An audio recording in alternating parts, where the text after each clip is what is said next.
Peristiwa demi peristiwa yang terjadi terus mendesak pemerintah untuk segera bertindak. Sejumlah kalangan mendorong pemerintah agar segera menerbitkan Perpu pemberatan bagi pelaku kekerasan dan tindak kejahatan seksual pada anak. Hukuman yang berat diharapkan mampu memberikan efek jera kepada para pelaku agar peristiwa serupa tidak terus berulang. Saya David Silahoy, sampai jumpa. Kejahatan seksual terhadap anak kita nyatakan sebagai kejahatan luar biasa. Karena itu penanganannya harus dengan cara-cara yang juga luar biasa.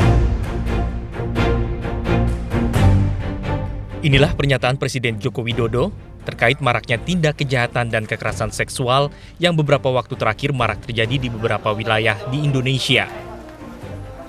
Ya, Indonesia darurat kekerasan seksual. Penanganan tindak kejahatan dan kekerasan seksual perlu ditangani secara luar biasa.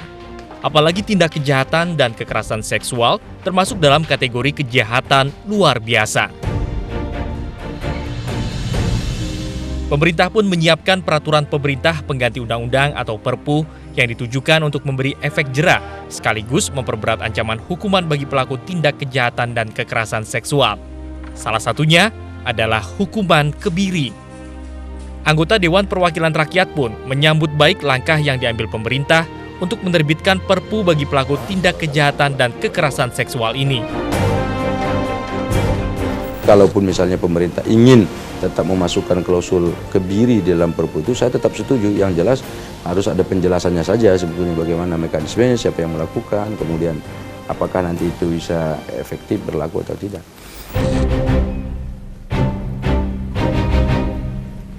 Berdasarkan data dari Komisi Nasional Perlindungan Anak, terungkap fakta yang sangat mengejutkan. Sejak tahun 2013 sampai tahun 2015, angka tindak kejahatan dan kekerasan seksual pada anak terus meningkat. Hampir 90% pelaku tindak kejahatan dan kekerasan seksual adalah remaja. Sejak tahun 2013 sampai 2015 itu angkanya terus meningkat antara 20 sampai 38%. Ya, misalnya di tahun 2013 kasus 48%-nya adalah kejahatan seksual. Di 2014 meningkat itu menjadi 58% kejahatan seksual. Ya, di 2015 turun persentasinya tetapi 52% kejahatan seksual. Nah, dalam kurun Januari sampai April saja itu sudah 339 laporan di sini, 48% kejahatan seksual. Itu artinya tidak berlebih. Dari peristiwa-peristiwa yang terjadi, itu hampir 90% adalah geng rape-nya dalam remaja kita. Meski mendapat sinyal positif dari anggota DPR, hukuman kebiri juga menimbulkan pro dan kontra di masyarakat. Apalagi pelaku tindak kejahatan dan kekerasan seksual ini mayoritas diantaranya masih berusia anak-anak dan remaja.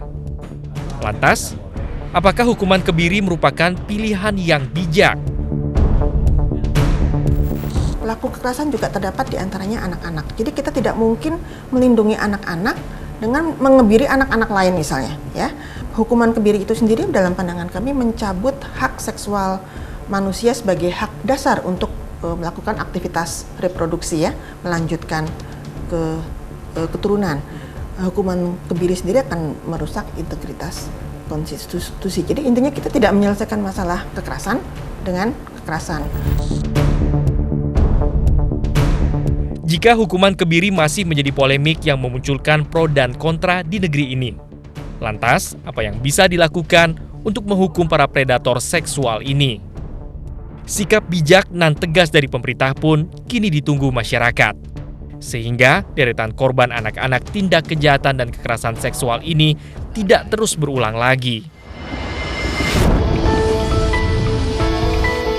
Jadi jangan bilang Anda tidak tahu, karena kami sudah memberitahukannya.